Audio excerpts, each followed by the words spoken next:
Haleluya. Amin. Puji Tuhan, silakan duduk. Shalom. Puji Tuhan, saya percaya bahwa Tuhan hadir di tempat ini. Tuhan ada bersama dengan kita. Amin.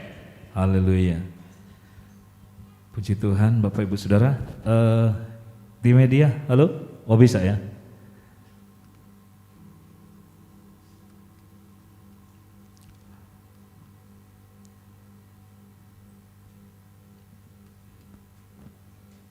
Bisa?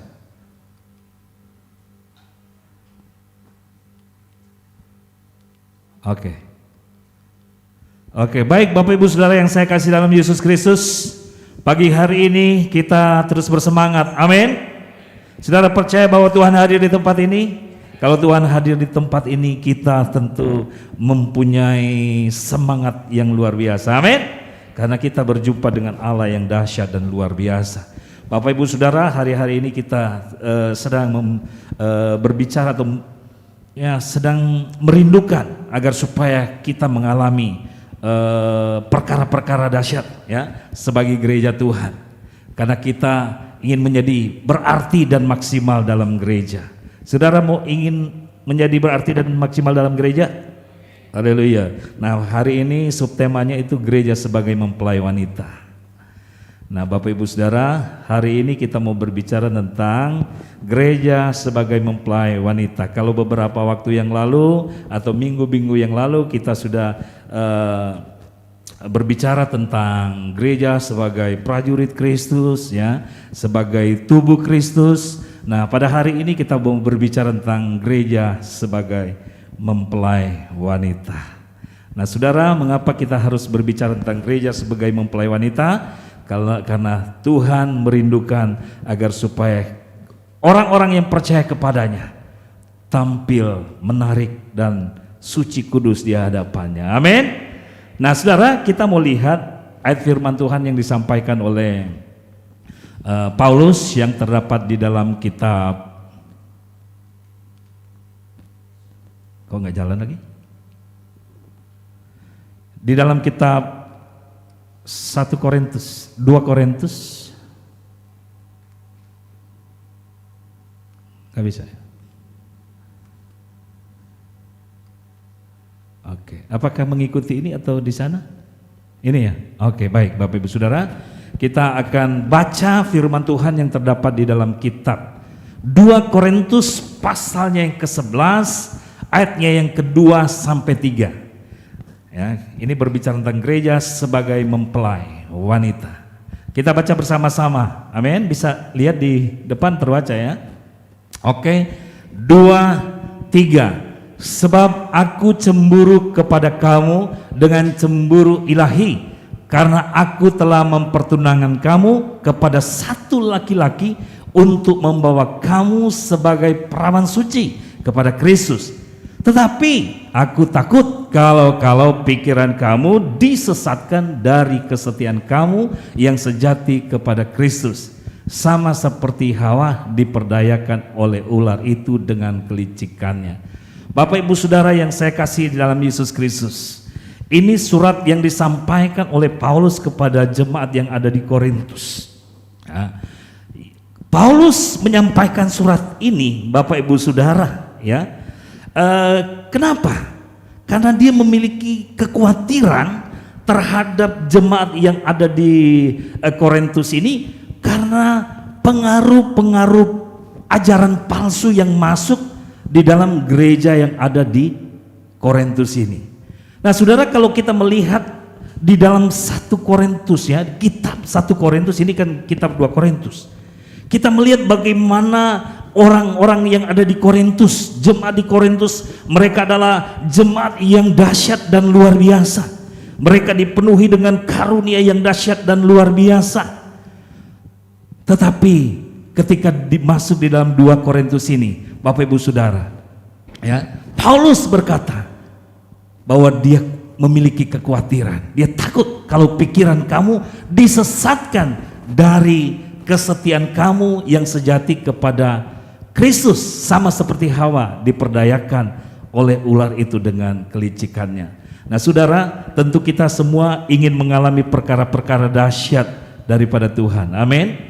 Kita ingin mengalami bagaimana janji Tuhan digenapi dalam kehidupan kita. Karunia-karunia diberikan oleh Tuhan kepada kita, dipercayakan oleh Tuhan kepada kita, ya. Namun kita itu harus menggunakan semua kapasitas yang Tuhan percayakan kepada kita ini untuk kemuliaan nama Tuhan. Dan memang Paulus ingin mempersiapkan jemaat yang ada di Korintus ini dengan dahsyat dan luar biasa supaya mereka boleh menjadi mempelai wanita yang berkenan kepada Tuhan.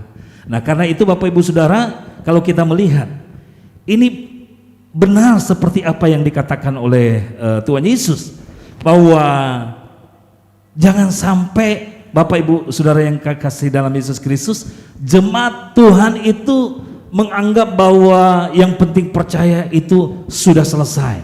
Padahal Bapak Ibu Saudara, dikatakan di dalam kitab Lukas pasal 13 ayat 24, dia katakan begini, jawab Yesus kepada orang-orang di situ, berjuanglah untuk masuk melalui pintu yang sesak itu, sebab aku berkata kepadamu, banyak orang akan berusaha untuk masuk tetapi tidak dapat. Jadi kalau kita lihat dari ayat firman Tuhan di sini kita bisa mengambil sebuah kesimpulan bahwa sesungguhnya ketika kita percaya kepada Tuhan, tidak istilahnya serta-merta udah percaya Yesus kita pasti selamat, ya. Tetapi kita harus ada proses apa yang Tuhan inginkan di dalam kehidupan kita, ya. Kita harus mengalami perubahan. Tidak hanya sekedar yang penting percaya Yesus sudah titik, tetapi kita tidak mengalami perubahan. Makanya Paulus memberikan sebuah gambaran kepada jemaat yang ada di Korintus agar supaya mereka betul-betul mempersiapkan diri sebagai mempelai wanita, ya. Mereka jangan mau hidup seenaknya. Percaya Yesus bukan berarti yang penting percaya Yesus udah hidup seenaknya, semaunya. Orang Jakarta bilang apa? Semau gue. Enggak, ya. Ada aturan-aturan yang harus dituruti. Karena itu Yesus bilang itu enggak gampang. Ini kita harus masuk pada pintu yang sesak, dan banyak orang yang menuju ke situ, tapi juga itu enggak semua yang dikatakan. Banyak orang akan berusaha untuk masuk tetapi tidak akan dapat. Sama seperti kita yang hadir pada hari ini, kita berusaha untuk masuk, amin. Tetapi pastikan kita akan mendapatkannya, amin. Nah saudara, karena gereja sebagai mempelai wanita yang dikatakan oleh Paulus di situ, dia katakan bahwa digambarkan sebagai perawan suci. Nah kita mau lihat pengertian perawan suci. Nah saudara, pengertian perawan secara umum adalah wanita yang masih belum pernah melakukan hubungan badan dengan pria. Tetapi dalam konteks Alkitab Perjanjian Baru, perawan suci artinya orang yang tidak ternodai oleh percintaan dunia dan dosa, ya. Jadi dia tidak ternodai dengan percintaan dunia dan dosa. Akhirnya dia bersih, suci, ya. Karena kenapa? Karena ketika suatu saat berhadapan dengan Tuhan, orang percaya yang layak disebut sebagai perawan suci adalah mereka yang benar-benar hidup tak bercacat dan tak bercelah. Apakah kita bisa, Bapak Ibu Saudara? Hidup tak bercacat dan tak bercelah. Bisa Bapak Ibu Saudara? Saudara bilang, oh nggak bisa. Ingat Bapak Ibu Saudara, Tuhan telah memberikan kasih karunia kepada kita, amin. Memang secara pribadi, secara manusia kita tidak akan mungkin, tetapi Tuhan sudah memberikan kasih karunia, kemampuan Allah di dalam kehidupan kita untuk kita gunakan agar supaya kita bisa tampil sebagai pribadi yang tak bercacat dan tak bercelah, ya, yang hatinya tidak terikat dengan dunia ini dan menjadikan Tuhan sebagai satu-satunya kebahagiaan dalam hidup ini. Saudara mau menjadikan Tuhan sebagai kebahagiaan dalam hidup ini? Atau oh kalau nggak ada uang kayaknya nggak bisa saya berbahagia, ya. Kalau saya tidak mendapatkan seorang pria yang ganteng, saya tidak akan mendapatkan kebahagiaan. Kalau saya tidak mendapatkan seorang wanita yang cantik, saya tidak akan mendapatkan kebahagiaan. Nah saudara, di sini digambarkan bahwa perawan suci itu dia menjadikan Yesus sebagai Tuhan, sebagai sumber kebahagiaannya, amin. Dan kalau Tuhan Yesus menjadi satu-satunya kebahagiaan dalam hidup ini, dia akan mempersiapkan diri karena Yesus itu sebagai mempelai pria. Amin. Dan kita adalah mempelai wanita. Dan Tuhan rindukan, ya.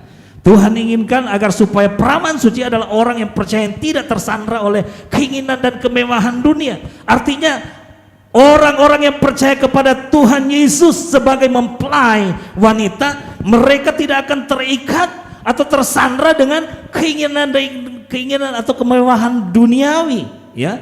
Dan juga tidak tersandra oleh kodrat dosa di dalam dirinya. Bapak Ibu Saudara, sebelum kita percaya kepada Yesus, maka dosa menguasai kehidupan kita, ya.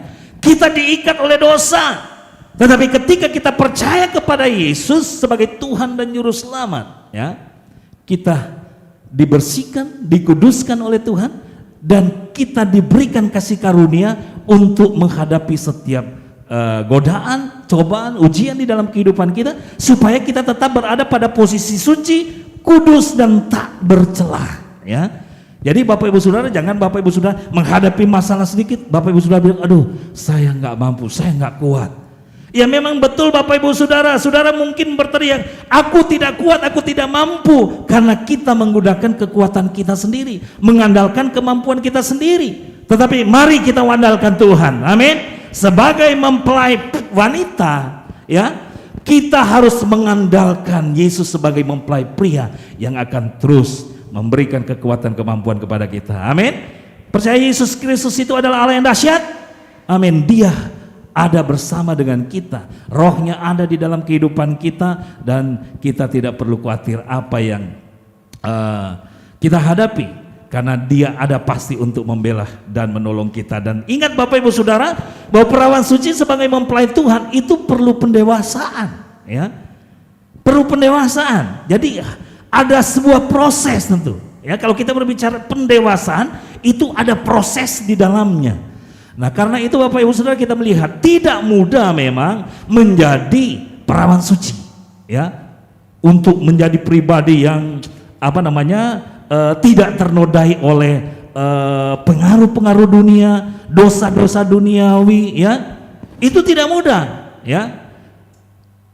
Ketika kita tampil di hadapan Allah memang tidak mudah, tapi ingat, karena kita adalah orang-orang yang sudah ternoda oleh dunia dan terbelenggu oleh kodrat dosa di dalam diri kita. Memang kecenderungan manusia untuk jatuh di dalam dosa, kecenderungan manusia untuk melakukan apa yang tidak berkenan kepada Tuhan. Walaupun kita sudah percaya kepada Yesus Kristus sebagai Tuhan dan Juru Selamat, ketika kita diperhadapkan dengan masalah-masalah yang bisa dikatakan itu merupakan kebutuhan kita, yang kita kan rindukan menggampangkan sesuatu. Waduh, kita merindukan agar supaya kita lebih dekat dengan Tuhan. Tetapi ada godaan-godaan yang menggoda kita, udahlah nggak usah banyak aktif ke gereja gitu kan, padahal Tuhan mau agar supaya kita hidup dalam persekutuan. Tapi ada godaan-godaan tertentu, terkadang kita jatuh. Tetapi ingat, kita harus kembali kepada Tuhan sebagai Allah yang dahsyat, yang mengasihi, mencintai kita. Ingat, Dia akan memberikan kekuatan, kemampuan. Yang penting minta kepada Tuhan. Nah, Bapak Ibu Saudara, setelah kita mengakui Yesus memang sebagai Tuhan dan Juru Selamat, kita harus bersungguh-sungguh dimuridkan dan mengalami proses pendewasaan atau proses penyempurnaan untuk serupa dengan Kristus. Nah, Bapak Ibu Saudara, ini proses penyempurnaan untuk menjadi serupa Kristus. Kita datang di tempat ini, kita masuk dalam proses penyempurnaan. Amin. Jadi kita sedang disempurnakan untuk menjadi serupa dengan Kristus. Ingat beberapa waktu yang lalu, ya, tentang firman Tuhan yang disampaikan. Kalau kita percaya Yesus, kita harus hidup sama seperti Kristus hidup. Betul? Nah, Yesus itu adalah pribadi yang tidak berdosa, pribadi yang menang atas dosa, ya. Jadi dosa yang datang menggoda dia mampu untuk mengalahkannya, dan kita juga harus mampu mengalahkan dosa yang sedang mungkin datang menggoda kita. Katakan, aku sanggup karena Kristus. Jadi kita sanggup karena Kristus. Memang kalau kita secara pribadi, saya juga setuju, bahwa kita tidak akan sanggup. Ada banyak masalah yang harus kita hadapi. Kita mungkin akan berkata, ya mau menyerah aja. Nah saudara, kalau kita memperhatikan banyak orang Kristen Bapak Ibu Saudara, ya, banyak orang Kristen yang berpikir bahwa kalau seseorang sudah percaya Yesus, ya, sebagai Tuhan dan Juru Selamat di dalam pribadinya, ya udah, dia kan sudah menjadi anak Allah. Otomatis dia sudah menjadi mempelai wanita dan dia siap dijemput. Nah, Bapak Ibu Saudara, ini merupakan pikiran yang salah. Jangan sampai kita, Bapak Ibu Saudara yang saya kasih dalam Yesus Kristus, kita terjebak dengan pikiran yang salah. Bahwa yang penting kita percaya Yesus, firman Tuhan bilang kita menjadi anak Allah, ya. Dan otomatis kita menjadi mempelai wanita yang siap menyongsong kedatangan Tuhan Yesus Kristus yang kedua kali. Nah, Saudara, Bapak Ibu Saudara, kalau kita tidak mengalami perubahan, artinya kita sedang terjebak dengan pemahaman seperti itu. Karena untuk menjadi mempelai wanita ada proses yang harus dilalui, ada kriteria yang mengharuskan kita harus memenuhi kriteria itu supaya kita dapat disebut sebagai mempelai wanita, ya. Jadi Bapak Ibu Saudara, nggak bisa Bapak Ibu Saudara kita bilang, oh yang penting saya sudah percaya kepada Yesus. Enggak Bapak Ibu Saudara, kalau kita perhatikan Bapak Ibu Saudara, ada orang-orang berkata seperti itu, ya saya udah percaya Yesus, cukup.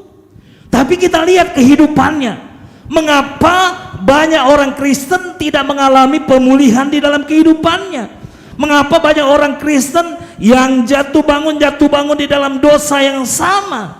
Ya. Kenapa? Karena mereka berpikir, yang penting saya percaya Yesus. Jadi jatuh bangun lagi, jatuh bangun. Tetapi kita mau menjadi pribadi-pribadi yang kuat. Amin. Mau menjadi umat yang kuat, mempelai yang dikehendaki oleh Tuhan, mempelai wanita yang berkenan di hadapan Tuhan. Mau? Nah, kita harus tahu kualifikasinya apa, Bapak Ibu Saudara. Ada kriteria atau persyaratannya yang harus kita ikuti di dalam kehidupan kita, Bapak Ibu Saudara. Dan ingat bahwa Yesus adalah standar kecantikan rohani bagi gereja atau mempelai wanita sebagai perawan suci di hadapan Tuhan. Jadi Yesus itu adalah standarnya. Kita tahu, kita lihat bahwa Yesus adalah pribadi, dikatakan dalam firman Tuhan bahwa dia tidak berbuat dosa. Namun bagi kita, apakah bisa menjadi pribadi yang tidak berbuat dosa? Nah, makanya namanya proses. Terkadang kita masih bisa dikatakan bahwa kita bisa jatuh bangun. Tapi kita mau lihat Bapak Ibu Saudara, kualifikasi mempelai Kristus, mempelai wanita. Kalau kita memahami bahwa Kristus sebagai mempelai pria, maka kita sebagai mempelai wanita harus memiliki kualifikasi yang dapat mengimbangi keagungan pribadi, ya, dari mempelai pria. Ya, kita harus mengimbangi, kita harus memiliki kesamaan, ya. Ya, kita harus memiliki hal-hal yang sepadan, ya. Karena itu Bapak Ibu Saudara, firman Tuhan bilang itu kita harus menjadi pribadi-pribadi yang kudus. Namun kalau kita harus memiliki kualifikasi yang sama, ya, seperti apa yang Tuhan inginkan. Coba kita introspeksi diri, kita lihat diri kita, ya. Apakah kita sebagai umat Tuhan, jemaat Tuhan JRB, ya, di tempat ini udah pantas, udah bisa kita menyatakan bahwa kita ini adalah mempelai wanita yang siap menyongsong, ya. Jadi kita harus koreksi diri, kita harus berani mengatakan, waduh, saya ini belum layak.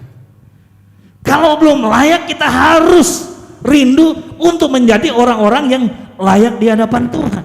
Dan memang kriteria atau kualifikasi yang Tuhan inginkan seperti dikatakan dalam 1 Petrus 1 ayat 15 dan 16. Ingat Bapak Ibu Saudara, firman Tuhan dikatakan, tetapi hendaklah kamu menjadi kudus. Dia katakan hendaklah kamu menjadi kudus. Mau menjadi kudus? Atau cukup Tuhan yang kudus? Kita nggak usah lah, kita kan manusia berdosa, nggak mungkin kita menjadi kudus. Kalau jadi kudus ya bisa gitu ya. Pilih mana Bapak Ibu Saudara? Mau jadi kudus atau jadi kudis? Nah Bapak Ibu Saudara, firman Tuhan bilang bahwa kita harus menjadi kudus sama seperti Yesus kudus. Kalau manusia tidak bisa menjadi kudus, tidak akan mungkin firman Tuhan berbicara kita harus menjadi kudus. Kalau firman berkata sesuatu yang harus kita lakukan, pasti kita bisa melakukannya. Amin. Kenapa? Karena kita punya kasih karunia. Ingat, segala sesuatu yang tidak mungkin manusia lakukan, kita yang percaya bisa melakukannya kalau kita menggunakan kasih karunia Allah. Amin. Artinya kita harus yakin bahwa di dalam kehidupan kita ada kemampuan Allah yang diberikan kepada kita untuk kita gunakan. Jadi Bapak Ibu Saudara, kita harus mengimbangi karena Yesus atau mempelai pria adalah kudus, ya. Jadi kita harus mengimbangi kekudusan Allah supaya kita dapat mengambil bagian dalam persekutuan dengan Dia, layak tinggal di dalam Dia dan Dia di dalam kita.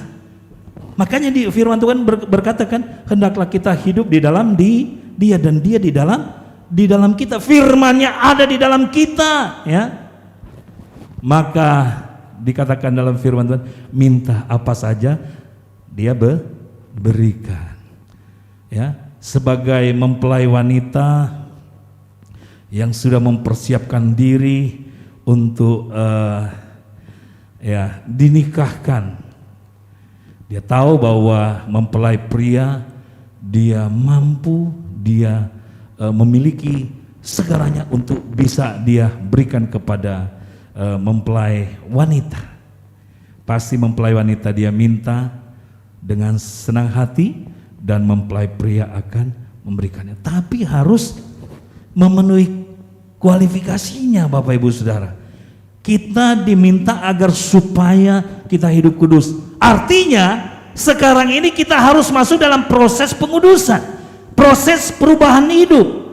Ya, dari dulu mungkin kita memiliki kebiasaan-kebiasaan yang buruk, kebiasaan yang tidak berkenan kepada Tuhan. Sekarang kita harus membiasakan diri untuk hidup berkenan di hadapan Tuhan, Bapak Ibu Saudara. Karena di dalam 2 Korintus 6 ayat 17 sampai 18 dia katakan, sebab itu Paulus berkata kepada jemaat di Korintus, karena jemaat di Korintus itu mereka memiliki masalah baik dalam kehidupan atau hubungan perkawinan mereka ada masalah, ya. Dan demikian juga dalam kehidupan rohani mereka punya masalah. Makanya dia katakan, keluarlah kamu dari antara mereka dan pisahkan dirimu dari mereka, firman Tuhan, dan janganlah menjamah apa yang najis, maka aku akan menerima kamu dan aku akan menjadi bapamu dan kamu akan menjadi anak-anakku laki-laki dan anak-anakku perempuan. Demikianlah firman Tuhan yang Maha Kuasa. Nah saudara, kita tahu bahwa di Korintus juga pernah bagaimana mereka sudah menerima firman Tuhan, dan firman Tuhan terus dikumandangkan kepada umatnya, kepada jemaatnya, mengajarkan kepada mereka agar supaya mereka hidup kudus, ya, hidup suci di hadapan Tuhan.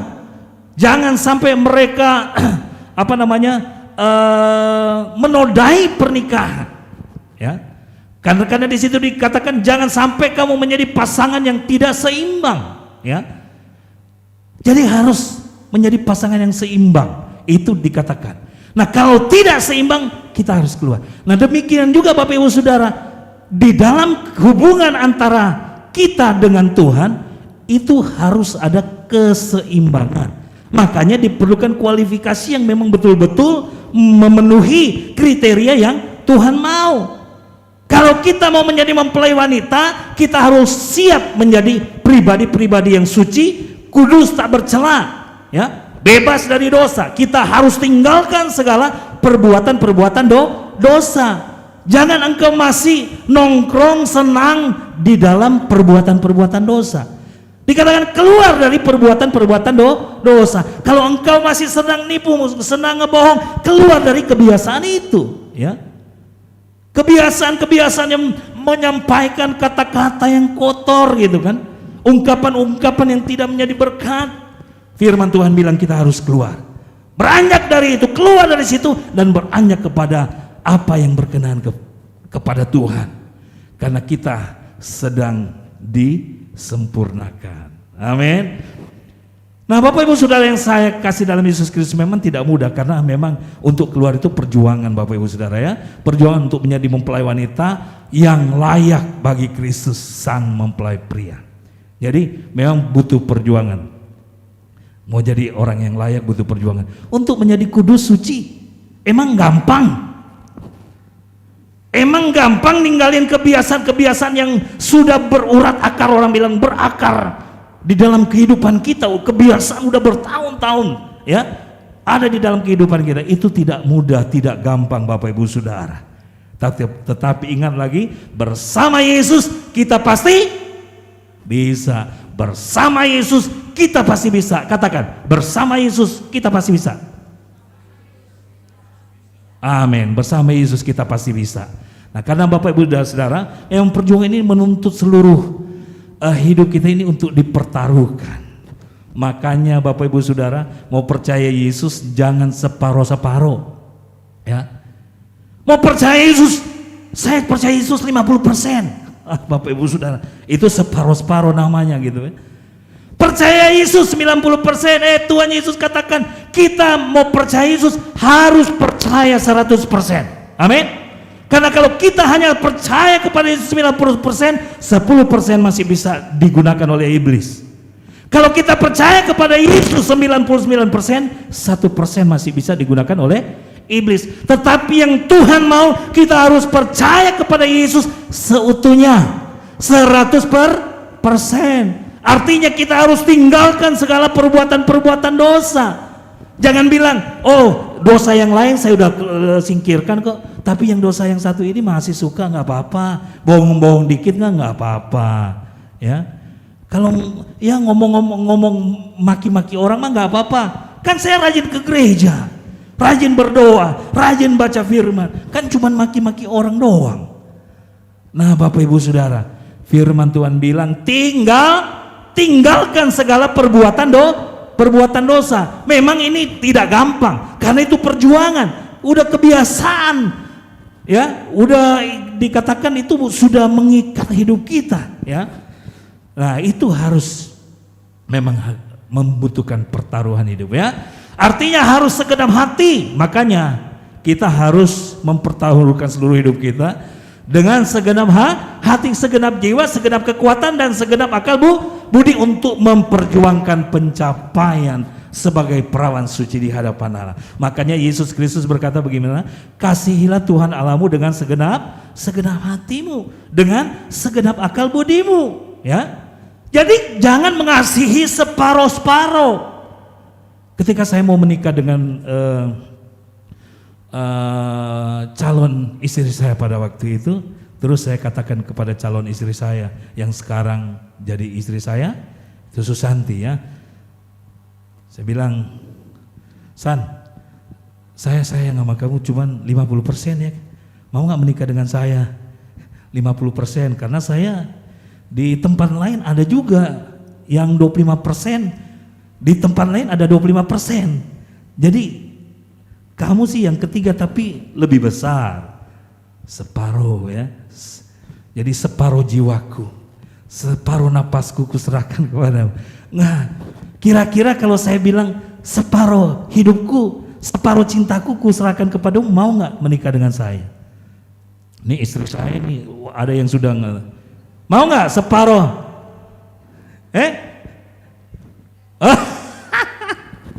Jadi jelas dia nggak mau. Dia nggak mau kalau saya menjadi separuh. Demikian juga, misalnya saya udah berjuang. Saya bilang, saya sering katakan sama istri saya ini, itu waktu kami pacaran. Itu pacaran saya dengan istri termasuk hal. Karena saya di Bengkulu, dia di Jakarta. Saya datang untuk berjumpa dengan dia, saya harus mengeluarkan dana yang cukup besar. Ya. Karena hampir dalam setahun saya membangun hubungan ini, hampir setiap bulan saya datang ke Jakarta, ya. Saya datang ke Jakarta hanya untuk berbincang-bincang sama dia, mempersiapkan diri. Terus dia bilang, "Kok saya mau sama kamu tapi separuh doang. Boleh nggak? Soalnya separuh jiwaku ada di Jelambar." Untung dia nggak ngomong begitu. Kalau dia ngomong begitu, saya langsung bilang, ya sudah, sampai di sini, ya, sampai di sini hubungan kita. Tapi tidak seperti itu. Jadi pada waktu itu kami membangun hubungan. Kalau nggak ketemu rasanya, aduh, dunia ini orang bilang hambar gitu ya. Sering orang bilang begitu. Makanya kerinduan kami untuk terus berjumpa. Kalau sudah berjumpa, apa kalau berjumpa udah diam-diam aja, tengok-tengokan, tengok kiri, tengok kanan, depan, belakang gitu ya. Nah, kalau sudah berjumpa, bangun komunikasi. Saya berbicara kepadanya dan dia berbicara kepada saya. Ya. Jadi terjalin komunikasi. Jadi, dan saya memberi segenap hati, dia juga memberi segenap hatinya. Demikian juga kita dengan Tuhan. Jangan separuh-separuh dengan Tuhan. Kita harus menyerahkan hidup kita kepada Tuhan. Amin. Karena itu Paulus berkata, adapun hidupku ini bukannya akulah lagi, melainkan Kristus yang hidup di dalam aku. Kita percaya Yesus, maka kita menjadi milik Kristus. Amin. Sepenuhnya, Bapak Ibu Saudara. Makanya kita harus persiapkan diri kita untuk menjadi perawan suci di hadapan Allah, agar kita layak sebagai mempelai wanita bagi Kristus. Bukan sesuatu yang dapat menjadi sesuatu yang dapat terjadi atau berlangsung secara otomatis atau dengan sendirinya, Bapak Ibu Saudara ya. Jadi memang hubungan ini atau maksudnya mempelai wanita sebagai perawan suci itu tidak secara otomatis terjadi, Bapak Ibu Saudara ya. Karena Bapak Ibu Saudara perlu ketahui bahwa perjuangan ini memang cukup berat. Tetapi kita harus memastikan bahwa kita bisa.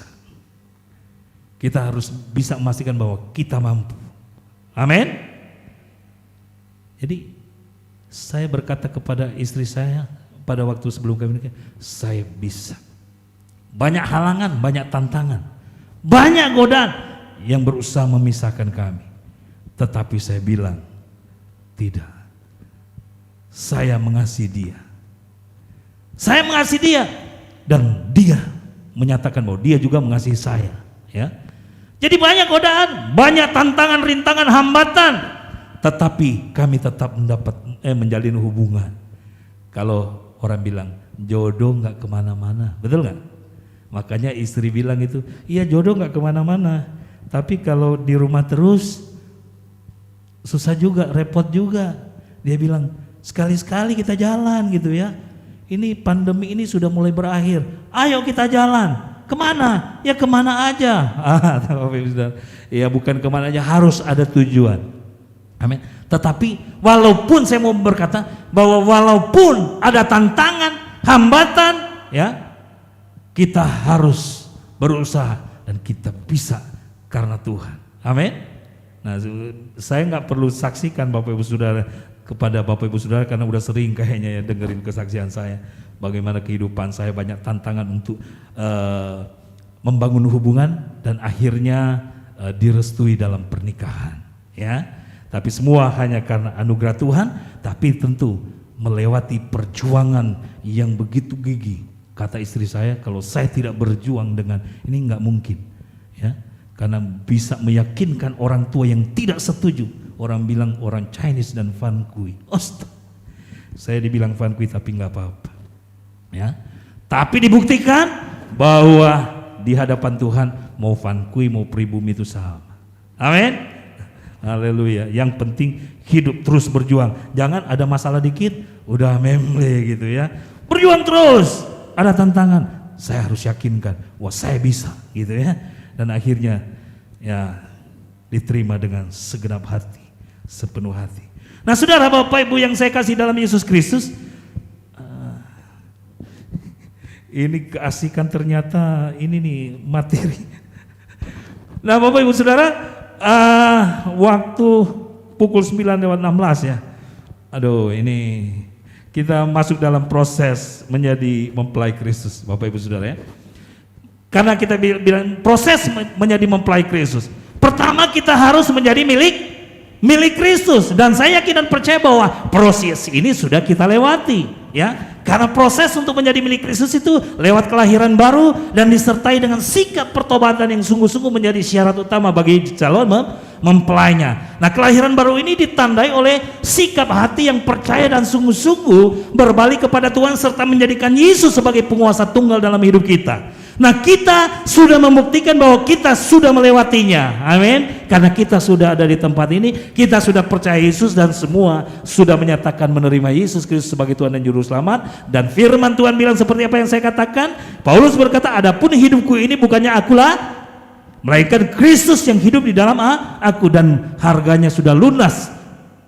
Kita dibeli dengan harga yang sudah lunas, dengan darahnya yang mahal. Untuk apa? Untuk menjadi milik Kristus. Jadi hidup kita ini adalah hidup sudah menjadi milik Kristus. Amin.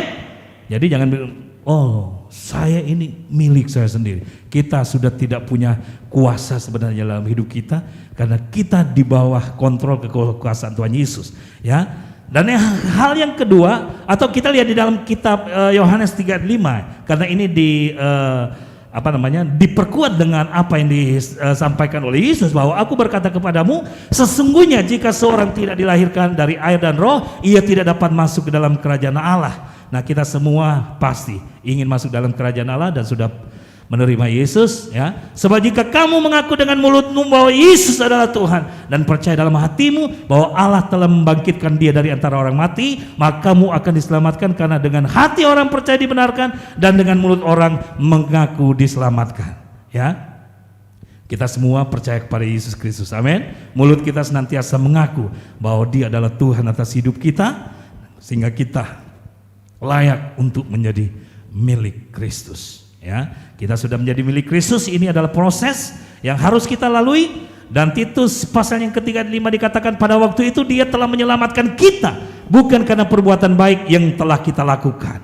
Ingat, untuk selamat bukan karena kita melakukan perbuatan baik supaya kita selamat, tidak, tetapi karena rahmat-Nya oleh permandian kelahiran kembali dan oleh pembaharuan yang dikerjakan oleh Roh Kudus. Jadi maksudnya begini, kita berbuat baik kepada Tuhan bukan untuk memperoleh keselamatan, tapi dikatakan kita diselamatkan bukan karena perbuatan baik. Artinya kita diselamatkan karena anugerah, tetapi kita berbuat baik karena kita menyadari kita adalah orang-orang yang sudah diselamatkan. Tetapi kalau kita berkata kita percaya tetapi kita tidak berbuat baik, nah ini yang perlu dipertanyakan. Jangan-jangan kita seperti dikatakan firman Tuhan, iblis-iblis pun percaya adanya Tuhan, tapi ia tidak gemetar. Nah, orang percaya kepada Tuhan, orang yang udah percaya kepada Tuhan seharusnya berbuat dosa, dia takut berbuat dosa ya. Jadi jangan sampai kita sama ya, tidak gemetar, melakukan dosa, nggak apa-apa tuh, nggak ada rasa apa-apa, pokoknya lakukan terus. Nah, Bapak Ibu Saudara ya, jangan sampai seperti itu. Kita harus hidup dalam perubahan. Nah, hal yang kedua, kita harus hidup benar dan kudus. Orang yang sungguh-sungguh percaya kepada Yesus pasti akan hidup hidup taat pada firman-Nya. Jadi orang yang sungguh-sungguh. Masalahnya kita ini orang sungguh-sungguh enggak. Kalau kita belum sungguh-sungguh, firman Tuhan mengatakan jadilah orang percaya yang sungguh-sungguh. Orang yang sungguh-sungguh dia harus taat pada firman-Nya. Firman berkata bahwa janganlah engkau menjauhkan diri dari pertemuan-pertemuan seperti yang dibiasakan oleh beberapa orang. Jangan menjauhkan diri dari pertemuan ibadah. Ini kita turuti, amin. Ini menunjukkan kita taat. Ini salah satunya aja ya. kasihilah sama manusia seperti dirimu sendiri. Itu kita melakukan kebenaran dan kita hidup dalam kekudusan. Ampuni orang satu dengan yang lain. Kalau ada orang yang membenci kita, ada orang yang mungkin jahat terhadap kita, jangan membalas kejahatan dengan kejahatan, tapi ampunilah mereka, karena itu yang diinginkan oleh Tuhan. Amin. Mau mengampuni orang yang bersalah kepada kita? Haleluya. Jadi taat pada firman-Nya, ya. Hidup dalam kekudusan adalah buah dari pertobatan yang kita lakukan. Jadi kalau kita mengalami hidup dalam pertobatan, artinya kita meninggalkan perbuatan-perbuatan jahat, maka akan nampak memang betul kita ini adalah orang-orang kudus, orang-orang yang hidup tidak melakukan perbuatan-perbuatan jahat, ya. Karena kita adalah orang-orang yang percaya kepada Yesus Kristus, kita adalah orang-orang suci kudus, tak bercelah. Alkitab berkata bahwa hidup benar dan kudus itu dilambangkan sebagai lenan halus yang akan dipakaikan kepada mempelainya. Jadi hidup benar dan kudus itu dilambangkan sebagai kain lenan yang halus yang akan dikenakan kepada mempelainya. Kita lihat di dalam kitab Wahyu, ya. Di dalam kitab Wahyu pasalnya yang ke-19 ayat 7 dikatakan, marilah kita bersukacita dan bersorak-sorai dan memuliakan Dia, karena hari perkawinan anak domba telah tiba dan pengantinnya telah siap sedia, dan kepadanya dikaruniakan supaya memakai kain lenan halus yang berkilau-kilau, yang putih bersih. Nah, di sini dikatakan lenan halus itu adalah perbuatan-perbuatan yang benar dari orang-orang kudus.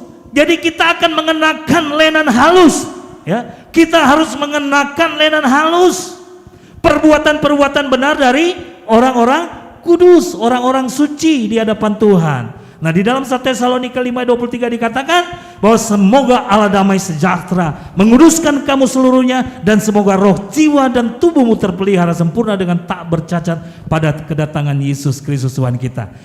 Kiranya ini menjadi bagian dalam hidup kita. Amin. Kita menjadi pribadi yang kudus saat kedatangan Tuhan. Dan yang ketiga, kita harus membangun dengan kualitas emas dan batu permata sebagaimana dikatakan dalam 1 Korintus 3 ayat 11 sampai 12. Nah, karena itu Bapak Ibu Saudara, ya, tujuan Tuhan memilih dan menyelamatkan kita bukan hanya untuk hidup benar di hadapannya. Lebih daripada itu adalah agar kita menjadi alat untuk menyatakan kemuliaannya bagi dunia ini. Makanya kita harus dibentuk. Untuk apa? Ya, kita harus melewati proses yang terkadang susah untuk kita lewati, agar supaya apa? Kita menyatakan kemuliaan Allah. Karena kalau kita diproses berarti kita sedang dibentuk menjadi pribadi-pribadi yang berkualitas, sehingga kita nampak seperti emas, perak dan batu permata. Kita tidak seperti rumput jerami yang gampang terbakar. Nah, Bapak Ibu Saudara, Tuhan ingin menjadikan kita sebagai rekan sekerjanya untuk menghadirkan kerajaan Allah di muka bumi ini. Mau menjadi rekan sekerja Allah? Kalau kita mau menjadi rekan sekerja Allah, kita harus mau dibentuk dan kita harus menjadi pribadi-pribadi yang dipenuhi dengan kemuliaan Allah, ya. Emas menandakan kemuliaan Allah. Kita harus menjadi pribadi-pribadi yang dibangun di atas dasar Kristus. Kristus sebagai batu penjuru, Dia adalah dasar bangunan iman kita. Amin. Supaya kalau Dia ada di dalam kehidupan kita yang menjadi pokok dasar bangunan iman kita, maka kita akan dipenuhi dengan kemuliaan dalam hidup kita. 1 Korintus 13 ayat 11 dikatakan, karena tidak ada seorang pun yang dapat meletakkan dasar lain daripada dasar yang diletakkan Kristus. Dan ayat yang kedua dikatakan, entahkah orang membangun di atas dasar ini dengan emas, perak dan batu permata, kayu rumput kering atau jerami. Ini ada dua bagian, tinggal pilih. Kita bisa melihat kehidupan kita sekarang ini sedang dibangun dalam hal apa, ya? Apakah kita dibangun atas emas, perak, batu permata? Semakin kita mengalami kesulitan, penderitaan, kita semakin cemerlang. Amin. Ingat Daniel dijebloskan di lumpur, bisa dikatakan di Babel, lumpur dosa, tapi dosa tidak menghilangkan kemuliaannya. Dia tetap pribadi yang cemerlang. Yang namanya bintang tetap bintang. Amin. Yang namanya emas tetap emas. Kita juga yang sudah dipenuhi kemuliaan Allah, mau ditaruh di mana kita tetap bercahaya, tetap kemilau. Amin. Karena kita adalah orang-orang yang sedang dipersiapkan untuk menjadi mitranya Allah, ya, supaya kita menjadi berkat. Dan hal yang keempat, kita harus berjaga-jaga, Bapak Ibu Saudara. Mengapa harus berjaga-jaga? Nah, Bapak Ibu Saudara, kita tahu bahwa kita ini tidak mengetahui Tuhan Yesus itu akan menjemput itu, atau Tuhan Yesus menjemput gerejanya kapan. Ada yang tahu kapan Yesus datang? Gak ada yang tahu? Ya, Bapak Ibu Saudara, kita perlu berjaga-jaga karena tidak ada satupun yang tahu kapan Yesus datang. Ya, banyak orang hanya menafsirkan, tapi tidak ada orang yang berkata Tuhan Yesus datang besok. Tuhan Yesus nanti tanggal 25 Desember dia akan datang. Nggak ada. Ya, firman Tuhan tidak menjamin bahwa tanggalnya pasti. Kenapa? Supaya kita berjaga-jaga. Makanya kita perlu berjaga-jaga karena kita tidak tahu kapan waktunya. Mau berjaga-jaga? Amin. Karena itu juga Bapak Ibu Saudara, ya, kita perlu berjaga-jaga karena pasti kita akan mengalami banyak tantangan, ya. Banyak hal yang bisa menarik kita keluar dari rencana Tuhan yang sempurna. Makanya kita perlu berjaga-jaga. Bagaimana kita berjaga-jaga supaya kita tidak keluar dari rencana Tuhan? Firman Tuhan mengingatkan kepada kita di dalam kitab Mazmur. Saya teringat dengan kitab Mazmur pasal yang ke-119 ayat 8, 9, 10, 11. Dikatakan, dengan apakah seorang mudanya mempertahankan kelakuannya bersih?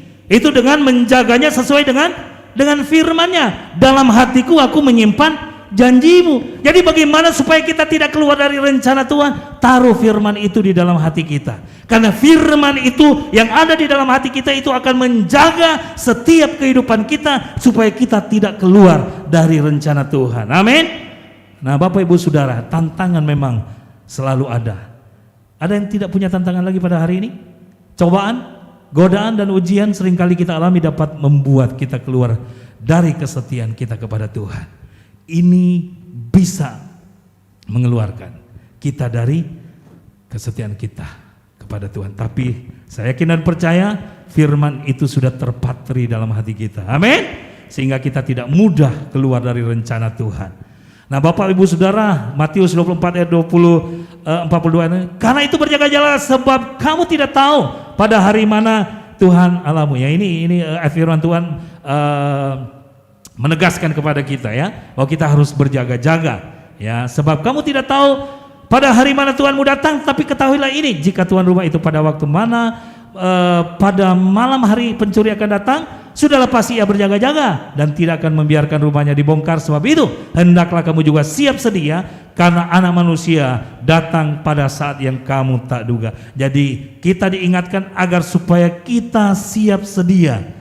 Kapan saja Yesus datang, kita siap. Amin. Makanya kita bisa bernyanyi, kapan Yesus kembali, kapan Yesus kembali, betul, ke dalam dunia ini. Nah, Lukas 21 ayat 34 juga dikatakan, jagalah dirimu supaya hatimu jangan syarat dan dengan pesta pora dan kemabukan serta kepentingan-kepentingan duniawi, dan supaya hari Tuhan jangan dengan tiba-tiba jatuh ke atas kamu. Jadi memang kita harus berjaga-jaga katanya, karena jangan sampai hidup kita ini dipenuhi atau syarat dengan kepentingan-kepentingan duniawi, ya.